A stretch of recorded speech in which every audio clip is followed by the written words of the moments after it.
Agriculture is at the top of the priority list for the new Sustainable Development Goals that the UN will be implementing, and it's really exciting to see the new attention that agriculture is getting because it is the foundation for all of the hunger challenges the world faces.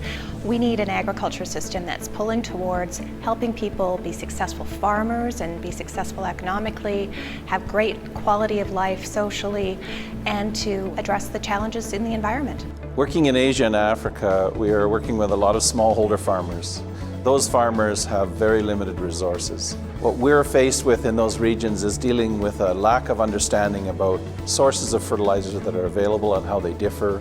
Technologies such as soil nutrients, extension services, ICT tools, and irrigation equipment. There is a real need for those technologies to be used by the farmers to increase overall productivity and to reduce overall soil mining and degradation in these places.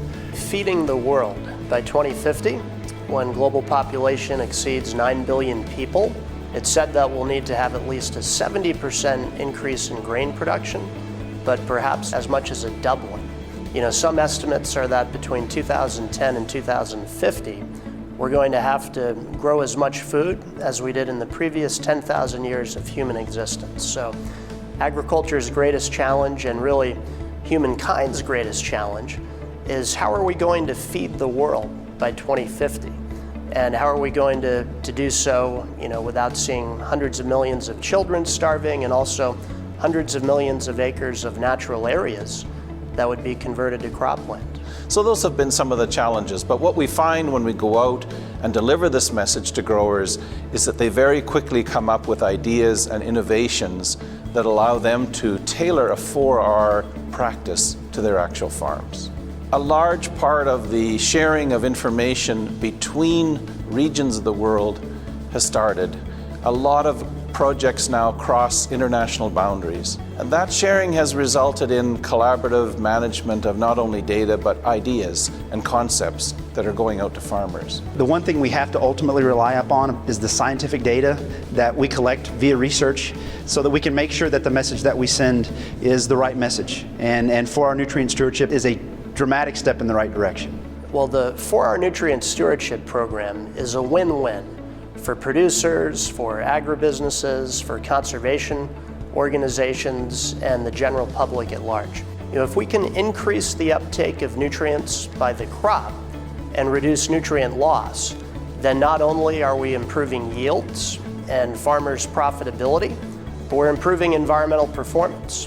4R nutrient stewardship allow us to discuss with different audiences, and then we are able to transfer what we are doing in the fertilizer industry, what the farmer is doing in every farm, what the researcher is doing in his office or in the field, to audiences that are not related to agriculture. And that's an asset that we need to value. I think that the 4R nutrient stewardship will allow us to improve the efficiency and the effectivity that we are using our nutrients, because it provides an excellent framework to develop new research and to respond to the new challenges that we have every day in the field.